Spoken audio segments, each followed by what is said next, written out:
वापस ना आऊंगा मैं जो चला जाऊंगा।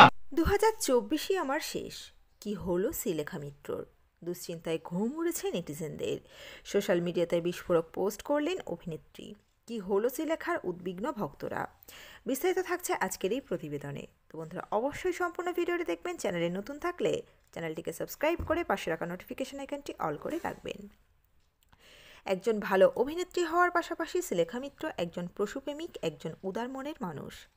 সোশ্যাল মিডিয়ায় প্রায় সারমেয় সন্তানদের নিয়ে পোস্ট করতে দেখা যায় অভিনেত্রীকে। অভিনেত্রীর বিভিন্ন পোস্ট ঘিরে অনেকবার তৈরি হয়েছে বিতর্ক, কিন্তু এবার বছরের শেষে শ্রীলেখা মিত্র এমন কিছু পোস্ট করলেন যা দেখে রীতিমতো হতভম্ব হয়ে গিয়েছেন সকলেই। কি পোস্ট করেছেন তিনি, কেনই বা করেছেন? কিছুদিন আগেই বড়দিনে নিজের মতো করে দিনটা কাটিয়েছেন শ্রীলেখা। মাথায় লাল সাদা টুপি আর হাঁটু অবধি লাল রঙের ড্রেস পরে নিজেই বাড়ি সাজিয়েছিলেন তিনি। তবে এত আনন্দের মধ্যেও বারবার বাবার কথা মনে পড়ছে তার। বড়দিন উৎসব উপলক্ষে একটি ছোট্ট ভিডিও পোস্ট করে তিনি লিখেছিলেন, বাবা চলে যাওয়ার পর আমার জীবনে কোনো সান্তা আসেনি, আমি নিজেই আমার সান্তা। এই পোস্ট করার দুদিন পরেই ফের আরও একটি পোস্ট করেন অভিনেত্রী, যা দেখে অনেকেই ভেবেছেন অভিনেত্রী হয়তো অবসাদে ভুগছেন।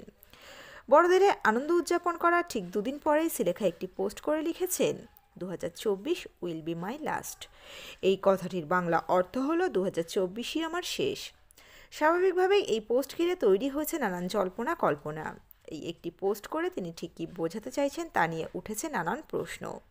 কেউ মনে করছেন তিনি নিছকই মজা করছেন, কেউ আবার ভাবছেন অভিনেত্রী হয়তো ভীষণ মানসিক অবসাদে ভুগছেন। শ্রীলেখার শুভাকাঙ্ক্ষীদের মধ্যে অনেকেই অভিনেত্রীকে এই পোস্ট করার কারণ জিজ্ঞাসা করেছেন কমেন্ট বক্সে। একজন যেমন লিখেছেন, শেষ মানেটা কি, সেটাই তো বুঝতে পারছি না। শেষ নয়, বরং বলুন শুরু।